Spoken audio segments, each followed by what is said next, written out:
School की सहेली की शादी में जा रही थी।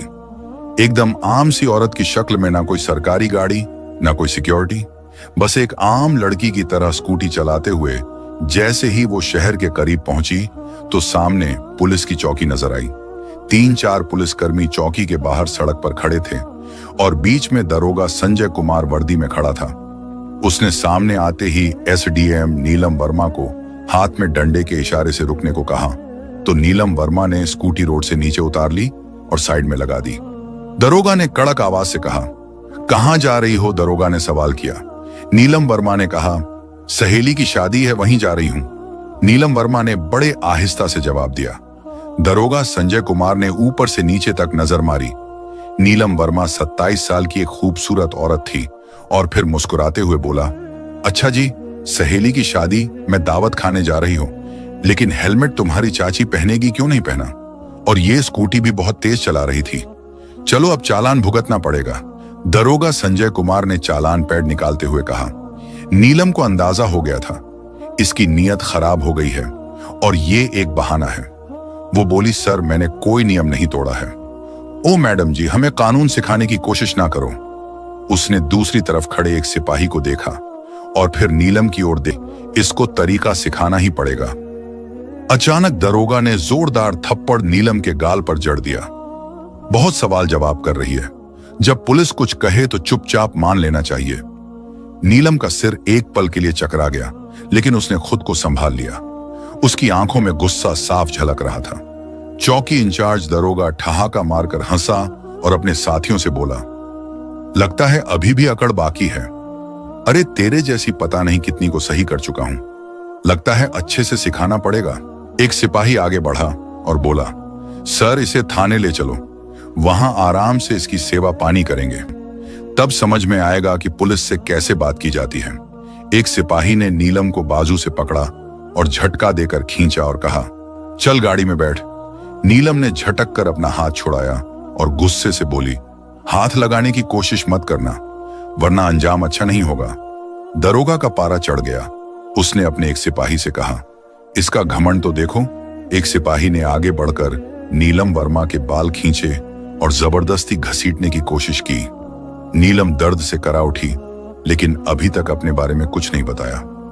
वो देखना चाहती थी कि ये लोग कितने और कहां तक गिर सकते हैं। तभी एक पुलिस वाले ने गुस्से में उसकी स्कूटी में डंडा मारा और बड़बड़ाया, बड़ी शरीफ बनती है, अब तेरा खिलौना बनाकर खेलेंगे।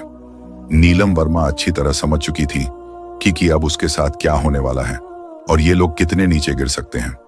दरोगा की आंखों में गुस्सा था। उसने जोर से चिल्लाकर कहा, बहुत देखी हैं तेरे जैसी अकड़ वाली पुलिस से भिड़ेगी, आज मजा चखाता हूं, चलो ले चलो, इसे थाने में वहीं समझाएंगे। एसडीएम नीलम वर्मा अब भी चुप ही थी। उन्होंने अपनी पहचान बताने का कोई इरादा नहीं किया। वो देखना चाहती थी कि ये लोग प्रशासन को कितना बदनाम कर सकते हैं, कितनी हद तक ये लोग अत्याचार कर सकते हैं। दरोगा संजय कुमार अब झुंझला चुका था। उसके सामने एक ऐसी औरत खड़ी थी जिसके नर्म मुलायम खूबसूरत गाल पर तमाचे पड़े थे, जिसके बालों को खींचा गया था, जिसे जबरदस्ती बाजू से पकड़कर सड़क पर घसीटा गया था। लेकिन वो अब भी किसी बुत की तरह बिल्कुल खामोश खड़ी थी। ना कोई चीख, ना कोई आह। दरोगा संजय कुमार ने गुस्से से आंखें तरेड़ते हुए अपने सिपाहियों की तरफ देखा और गुर्राकर बोला, ले चलो, इसे थाने में वहीं बैठकर सोचेंगे कि इस सिर छड़ी औरत का क्या इलाज करना है। नहीं था, बल्कि एक ऐसा गुस्सा था जो अंदर तक खौल रहा था। दरोगा ठहाका मारकर हंसा और बोला, ओह, अब जुबान भी चलने लगी है, चलो थाने में और देखेंगे कि वहां कितनी लंबी जुबान चलती है तेरी।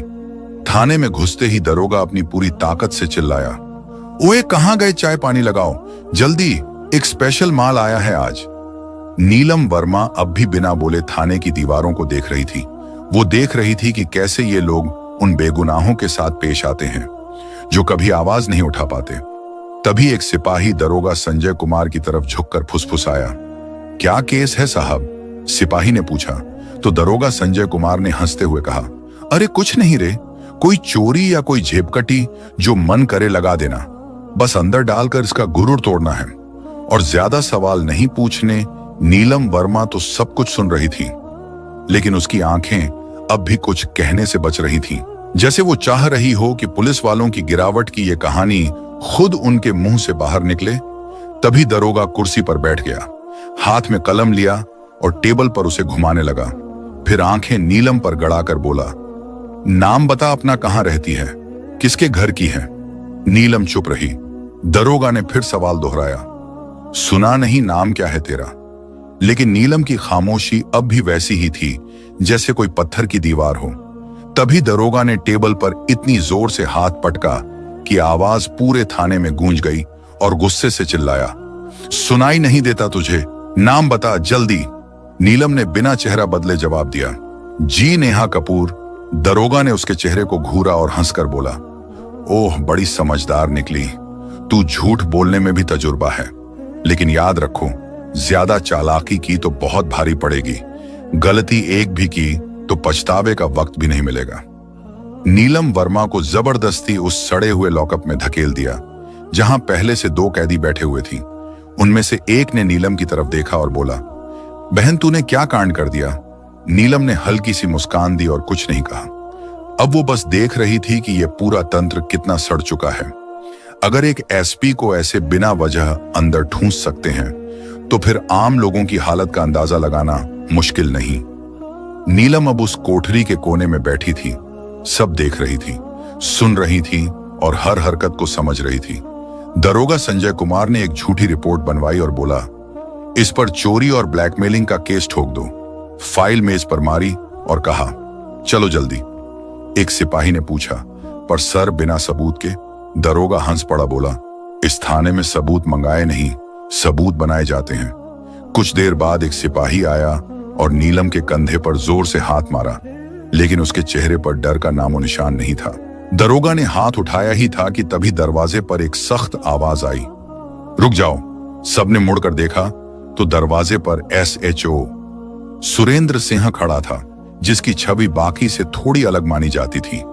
उसने अंदर नजर डाली और औरत की हालत देख उसके माथे पर लकीरें खिंच गईं। पूछा, यह सब क्या हो रहा है। संजय कुमार मुस्कुराया, कुछ नहीं सर, एक सड़क छाप औरत हद से ज्यादा दिमाग दिखा रही थी, सबक सिखा रहे हैं। सुरेंद्र ने नीलम को गौर से देखा, उसके हाव भाव किसी आम औरत जैसे नहीं लग रहे थे। पूछा, इसका जुर्म क्या है। संजय घबरा गया, बोला, सर चेकिंग में बदतमीजी की थी। सुरेंद्र को कुछ गड़बड़ लगी। उसने नीलम से पूछा, तुम्हारा नाम क्या है। नीलम चुप रही। संजय हंसकर बोला, सर ये तो अपना नाम भी नहीं बता रही। सुरेंद्र अब पूरी तरह से चौकन्ना हो गया था। उसने सिपाही को हुक्म दिया, इसे अकेली कोठरी में डालो। संजय हैरान रह गया, लेकिन सर सुरेंद्र ने सख्ती से कहा, मैं खुद रहूंगा इसके पास। उसके आदेश पर नीलम को एक दूसरी कोठरी में बंद किया गया, जो पहले से भी ज्यादा बदबूदार और अंधेरी थी। नीलम ने चारों तरफ नजर दौड़ाई। एक कोने में टूटा हुआ टेबल पड़ा था और पास में एक जंग लगा लोहे का रोड पड़ा था। अब वो इस गंदे सिस्टम का असली चेहरा और करीब से देख रही थी। हर पल उसकी आंखें ये समझ रही थीं कि कानून बस फाइलों तक सीमित रह गया है। तभी एक सिपाही दौड़ता हुआ आया और बोला, सर बाहर एक बड़ी गाड़ी खड़ी है। संजय कुमार डरकर चौंक गया। पूछा, गाड़ी कौन सी है। सिपाही घबराते हुए बोला, सर गाड़ी सरकारी है। वो जल्दी जल्दी बाहर गया और जैसे ही गाड़ी के अंदर झांका, उसकी आंखें फटी की फटी रह गईं। वो हड़बड़ाकर वापस आया और धीमे लहजे में बोला, सर। संजय कुमार झुंझलाया, क्या हुआ, कौन है। सिपाही कांपते हुए बोला, सर DM साहब आए हैं। संजय कुमार का चेहरा फक पड़ गया। SHO सुरेंद्र सिंह भी चौकन्ना हो गया, क्योंकि अब मामला सीधे ऊपर पहुंच चुका था। DM साहब ने थाने में कदम रखा और उनकी आंखों में गुस्सा साफ दिख रहा था। उन्होंने संजय कुमार की तरफ देखा और कड़क आवाज में पूछा, दरोगा संजय कुमार, यहां क्या तमाशा चल रहा है। संजय घबराया हुआ बोला, कुछ भी नहीं सर, बस एक छोटा सा केस है। DM साहब ने टेबल से फाइल उठाई और ध्यान से पढ़ी। उनके माथे पर बल पड़ गए। फिर उन्होंने कोठरी में झांका और बोले, ये कौन है।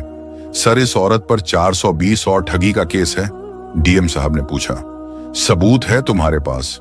उन्होंने फिर पूछा, क्या कुछ सबूत है तुम्हारे पास। संजय अब पूरी तरह फंस चुका था। DM साहब ने औरत से सीधा सवाल किया, क्या नाम है तुम्हारा। और पहली बार नीलम वर्मा ने हल्की सी मुस्कान दी और बोली, SDM नीलम वर्मा। पूरे थाने में सन्नाटा छा गया। सबके चेहरे उतर गए। संजय कुमार के तो हाथ पैर कांपने लगे। बाकी सारे सिपाही चौंक कर खड़े हो गए। संजय के पैरों के नीचे से जमीन खिसक गई। वो अफसर जिसे वो ठग समझ रहा था, वही अफसर निकली जो पूरे जिले का कानून चला रही थी। असल में वो कोई मामूली औरत नहीं थी, बल्कि वही औरत खुद एसडीएम नीलम वर्मा निकली, जिसको सड़क पर घसीटा गया, बाल पकड़कर खींचा गया, थप्पड़ मारे गए। जैसे ही ये बात सबके सामने आई, पूरे थाने में खलबली मच गई। सब सिपाही तो सन्न रह गए।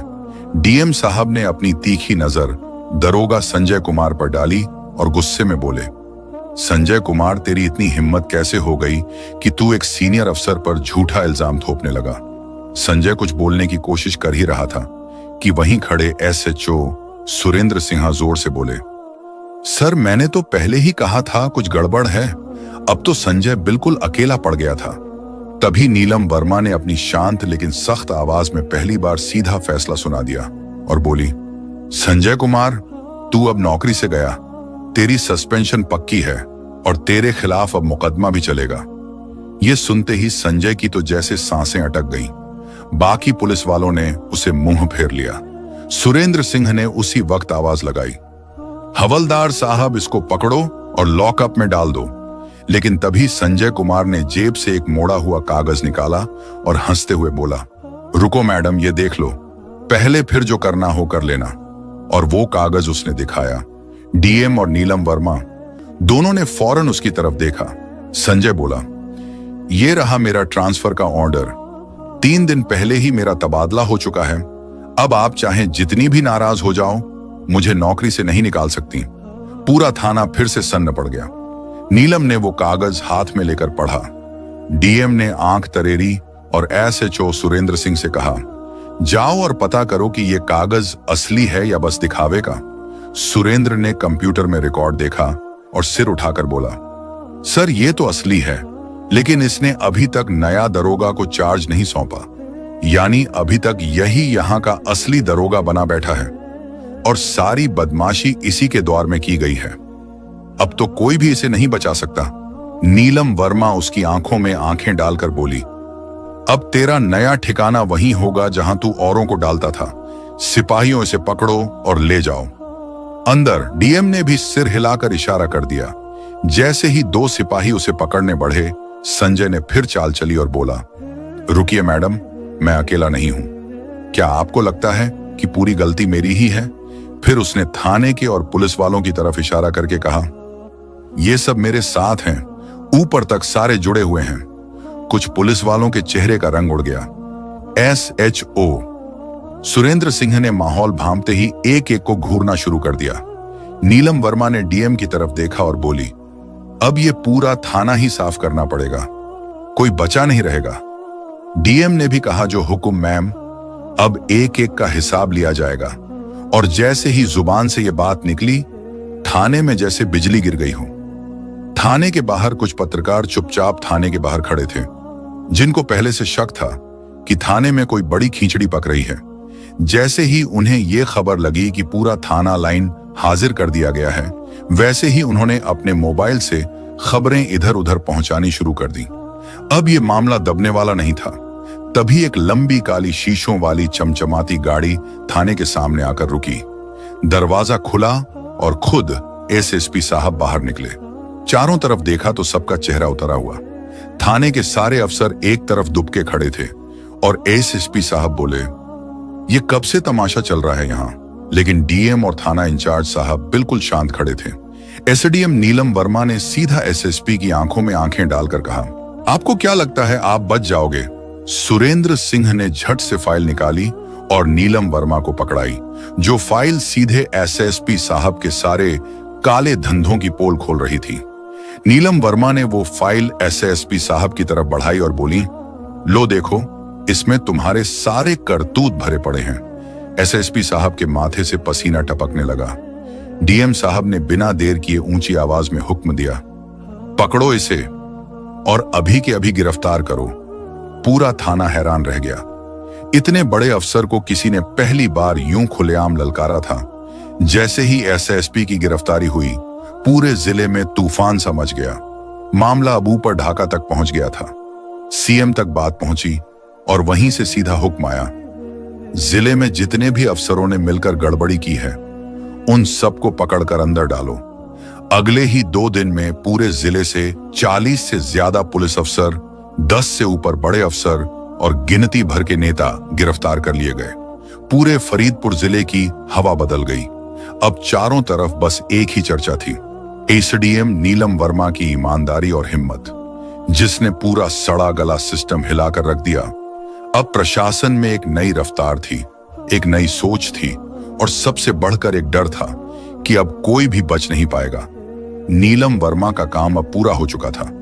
उन्होंने दिखा दिया कि अगर अंदर से इरादा साफ हो तो सारा का सारा मुल्क भी सुधर सकता है। तो दोस्तों, अगर ये कहानी पसंद आई हो तो लाइक करें और चैनल को सब्सक्राइब करें, बेल आइकन का बटन भी दबाएं। शुक्रिया।